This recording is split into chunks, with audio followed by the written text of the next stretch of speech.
Hello everyone, কেমন আছেন সবাই? আশা করি সবাই ভালো আছেন। তো আজকে আপনাদের সাথে একটা ছোট্ট ব্লগ শেয়ার করব। গত 17ই ফেব্রুয়ারি স্কুল থেকে পিকনিকে গিয়েছিলাম, সেই ব্লগটাই শেয়ার করব। আমরা গিয়েছিলাম কুষ্টিয়ার শিলাইদহ রবীন্দ্রনাথের কুঠিবাড়িতে। তো বাসে উঠে অনেক মজা করেছিলাম, তারই কিছু অংশ আপনাদের সাথে শেয়ার করছি।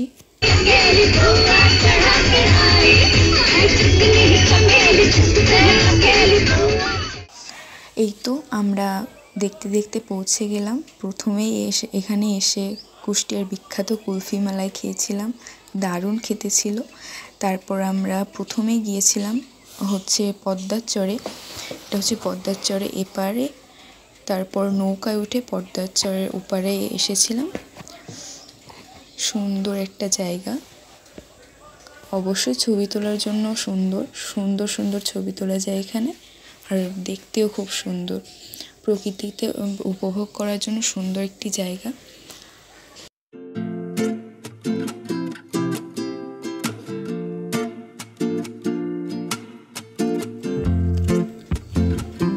তারপরে সেখান থেকে এসে আমরা টিকিট কেটে ঢুকে পড়লাম রবীন্দ্রনাথের কুঠিবাড়িতে। রবীন্দ্রনাথের কুঠিবাড়ির সামনে এখানে হচ্ছে অনেক ফুল গাছ লাগানো আছে।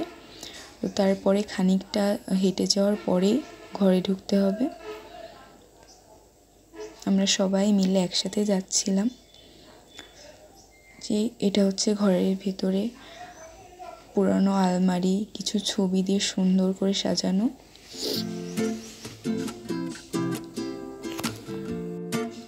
ঘরের ভিতরে ঢুকতেই তারপর দোতলার সিঁড়ি, এই সিঁড়ি দিয়ে দোতলায় উঠতে হয়। আমরা দোতলায় যাচ্ছিলাম।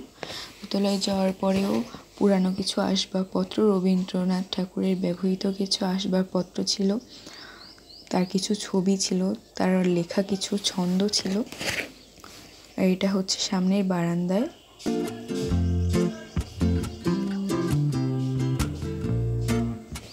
বারান্দায় অনেক ছবি ছিল, সাথে এখানে একটা বোট ছিল, পুরানো একটা বোট। আপনারা কারা কারা এর আগে রবীন্দ্রনাথের কুঠিবাড়িতে গিয়েছেন অবশ্যই কমেন্ট করে জানাবেন। আর এটা হচ্ছে রবীন্দ্রনাথের বাড়ির পিছনের দিকটা। এই যে সিঁড়িটা হচ্ছে অনেক আগের। এটা বাড়ির পিছনের দিকের বড় একটা বাগান না, অবশ্য ফাঁকা জায়গা। আর এখানে আমাদের স্যার বসে অনেক বিভিন্ন ধরনের পোজে ছবি তুলছিলেন, আমরা দাঁড়িয়ে দাঁড়িয়ে দেখছিলাম।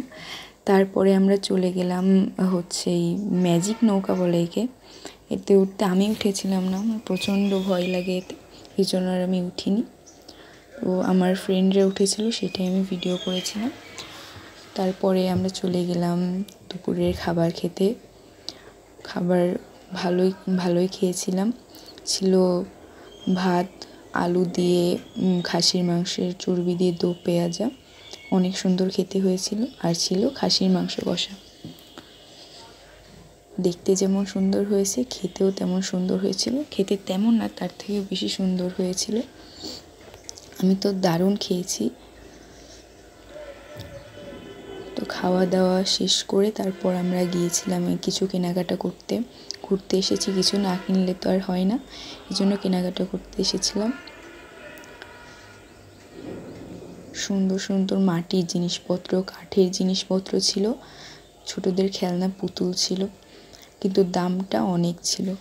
তো যাই হোক, তারপর সেখান থেকে ঘুরে আমরা বাসে উঠেছিলাম ফিরে আসার জন্য 6টার দিকে। যে বাসে উঠে আসছি, আসার সময়ও অনেক নাচানাচি করেছি, অনেক আনন্দ করেছি।